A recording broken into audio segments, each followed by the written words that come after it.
you for those incredible words. I know you spent a lot of time writing that.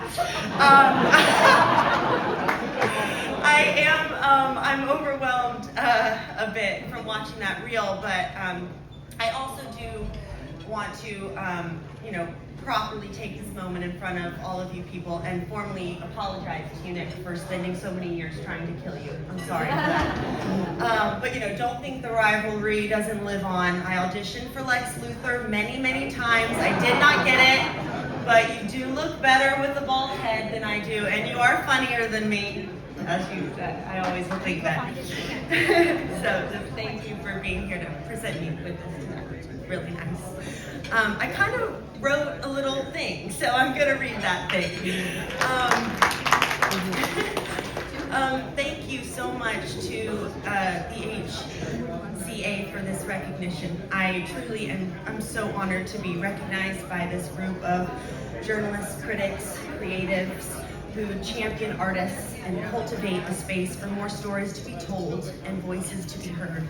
And it really means more than you can know. And standing here right now, it means a lot. But I'm gonna try to put that into words.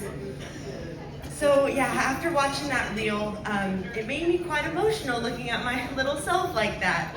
And it flooded my mind with a lot of precious memories of how each director, crew member, and actor has molded me and been a vanguard for me in my own life. And I started to reflect, and I thought this was an opportunity to talk a bit about the experiences I have had so far. I know starting out as a child actor can get a bad rap, but my feelings are quite opposite. I think Nick would agree with me on that because he's evidence of one who has grown up to be one of the kindest, most respected, respectful, and just talented people that I know. So we have that together. And now, because I was lucky enough to start at such a young age, I was taught lessons that I would not have had otherwise. Yes, about this wild career we chose for ourselves and the craft, but more importantly, human ones. Most of the time, the child actor part is written as an observer in the story. So I spent those early years absorbing and watching all. I remember on my first day of Babel, I was handed a red rose and led to a circle. And there, Alejandra Inarritu proceeded to conduct a ceremony with every single person who was a part of the cast and crew. We joined hands and blessed the start of the production, each throwing our rose into the middle of the group, signifying that it takes a team to make a movie. And that was something that I had never seen anyone do before at that age, and to this day is a rarity. On Super 8, I observed the art of casting come into play. It was a months-long audition process with J.J. Abrams and his magnificent casting director, April Webster. I would keep coming back paired with a new group of boys. J.J. would mix and match us. But in hindsight, J.J. wasn't just looking for capable actors. He was building a group to become lifelong friends. He wanted us to have an experience we would share forever. And he certainly accomplished that. We played football outside the trailers. We even pulled a really good prank on JJ, where Riley, he was in the film with us, and he pretended that he had left the top secret Super 8 script on an airplane. You should have seen the look on JJ's face. He was not happy. And then all of us kids came running out and we were screaming, "We got you, we got you!"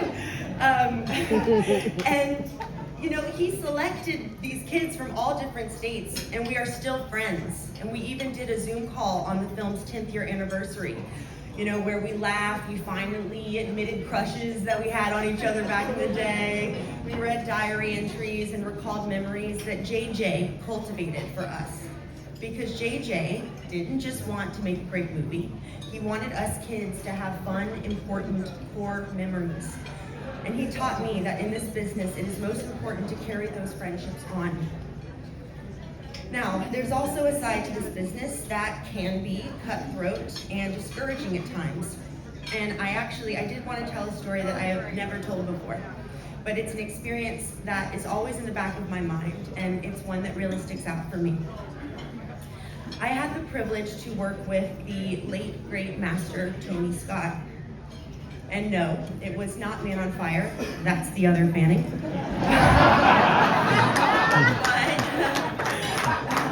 I was, in fact, in Deja Vu. If you blinked, you would have missed me. I played the little girl on the ferry holding her teddy bear with her mom, who was played by Tony's wife, Donna. Now, before this, I did look up on IMDb, and Tony did, in fact, give my very minor character a name. Her name was Abby, and I was quite young, I think around 8 years old, but I do remember that we filmed in New Orleans during Mardi Gras, and I had a handful of scenes, one of which was with Paula Patton, and I got to say a few lines. The movie was rated R, so I was definitely too young to go see it in theaters at the time, but was still very excited to have some screen time.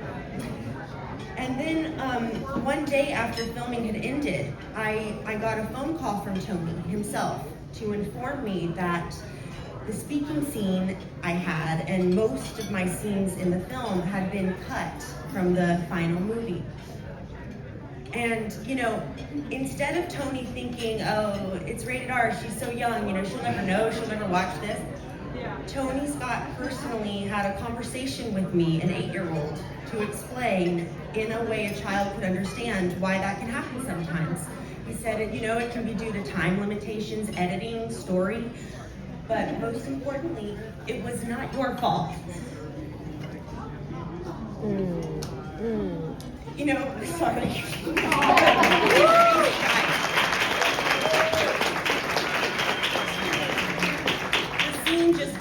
The scene just didn't work in the movie anymore, but it was not anything that I had done. And that phone call was then followed up by flowers he sent to my house and a personal note. And at the age that I am now, and that I'm able to reflect, he was preparing me for the future. In this really harsh business, there will be and have been much bigger disappointments, and he prepared me on how to tackle something. Did you have that in there? You think you were gonna cry? You didn't cry!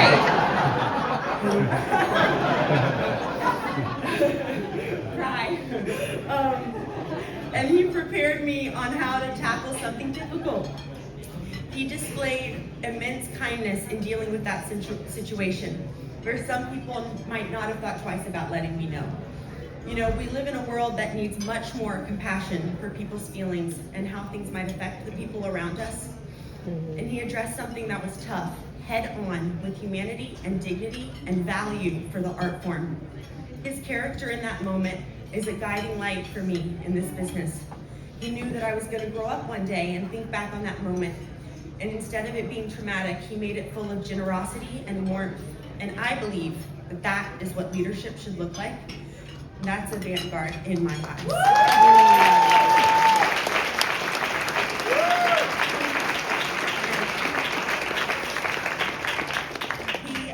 And it got me thinking about my role in this year's Sentimental Value.